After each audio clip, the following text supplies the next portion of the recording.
اگر فضیلت ہے، میں بارہا جوانوں کو کہتا ہوں یہ زمانہ وہ نہیں، یہ آج کل ٹی وی پہ بڑے مناظرے چل رہے ہیں اور کبھی کبھی مجھے ہنسی بھی آتی ہے، کیونکہ 98% آف شیعہ اینڈ سنی کسی کے گھر میں بھی اپنے مکتب کی کتابیں نہیں ہیں۔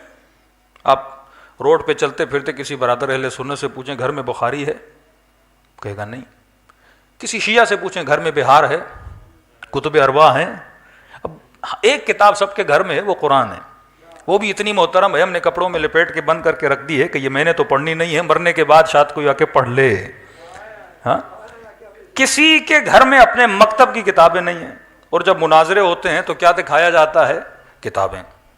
وہ بخاری دکھائے گا، وہ مسلم دکھائے گا، یہ بہار دکھائے گا، یہ کتب اربع دکھائے گا۔ اب وہ مفتی اور مولوی جو کتاب دکھا رہا ہے، آپ ویریفیکیشن کہاں سے کرو گے؟ تو آپ کا ایک ہی سورس ہے مولوی، جھوٹ بولے تو آپ نے مان لیا، سچ بولے تو مان لیا، کسی کو کافر کہا تو مان لیا، کسی کو مومن کہا تو مان لیا۔ تو سب سے خطرناک سورس بنا مولوی، کیونکہ کتابیں تو آپ نے پڑھنی ہے نہیں، مولوی کو پتا ان کے گھر میں کتابیں ہیں ہی نہیں۔ بڑا نادر اور شادر ہوتا ہے کہ میں مجلس پڑھوں اور مجلس کے بعد آ کر کوئی پوچھے مولانا کہاں سے پڑھا، بالکل نہیں ہوتا۔ شاید 100% میں ایک مومن آ کے پوچھ لے کہ مولوی صاحب حدیث کہاں سے پڑھی ہے، کیونکہ لوگ نہیں پوچھتے۔ اب یہ چاہے مولوی شیعہ کا ہو چاہے مولوی سنی کا ہو، کوئی کسی سے نہیں پوچھتا، سارا اعتماد کس پر ہے؟ مولوی پر ہے۔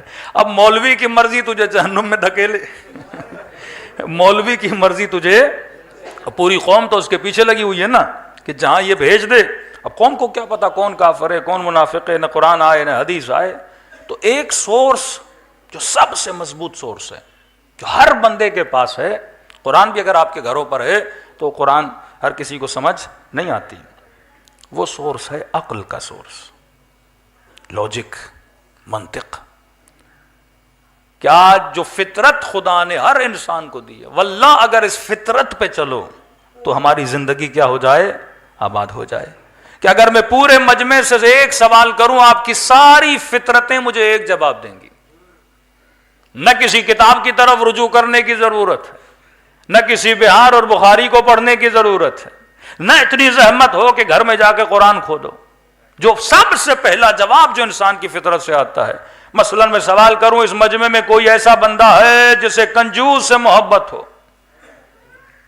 کنجوس خود ہوں گے پر محبت نہیں کریں گے، کہیں گے میں دنیا کے لیے کنجوسی کروں لیکن دنیا میرے لیے کیا کرے؟ سخاوت کرے۔ یہ آپ کو کس نے بتایا کہ سخی اچھا ہوتا ہے؟ اس مجمع میں کوئی ایسا بندہ ہے جسے ظالم سے محبت ہو؟ ظلم سے ہر بندہ نفرت کرے گا۔ فلسطین میں ظلم ہوا، تاریخ کا سب سے بڑا جلوس انگلینڈ میں نکلا، کیا وہ مسلمان تھے؟ انگریز تھے، لیکن فطرت کبھی ظلم کو کیا نہیں کرتی؟ پسند نہیں کرتی۔ اس مجمع میں کوئی ایسا بندہ ہے جسے بزدل سے پیار ہو؟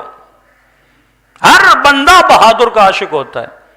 یہاں آپ بہادر بنیں گے لوگ آپ کو ووٹ دینا شروع کر دیں گے، یہاں آپ سخی بنیں گے لوگ آپ سے محبت کرنا شروع کر دیں گے۔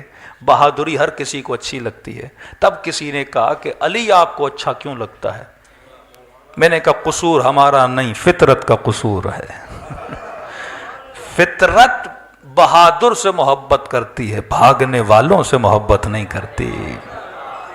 فطرت شجاعوں سے محبت کرتی ہے۔ ایک فوجی تھے پنڈی میں، انہوں نے سوال کیا، اہل سنت سے تھے، کہ آپ شیعہ حضرت علی سے اتنا محبت کیوں کرتے ہیں؟ ہر مجلس میں علی کے قصے، علی کی بہادری۔ میں نے کہا فوجی ہو، میں فوجیوں والی مثال دوں گا، عقل اللہ نے آپ کو بھی دی ہے مجھے بھی دی ہے۔ میں نے کہا بارڈر پہ 5-6 فوجی ہوں، دشمن حملہ کرے، 3-4 بھاگ جائیں، ایک وہاں ڈٹا رہے، لڑتا رہے، اس سے محبت کرو گے یا نہیں؟ کہ یہ کیسی باتیں، دنیا کی کوئی بھی فوج ہو وہ ڈٹ کے لڑنے والے سے کیا کرتی ہے؟ محبت کرتی ہے، نشان حیدر بھی دیتی ہے۔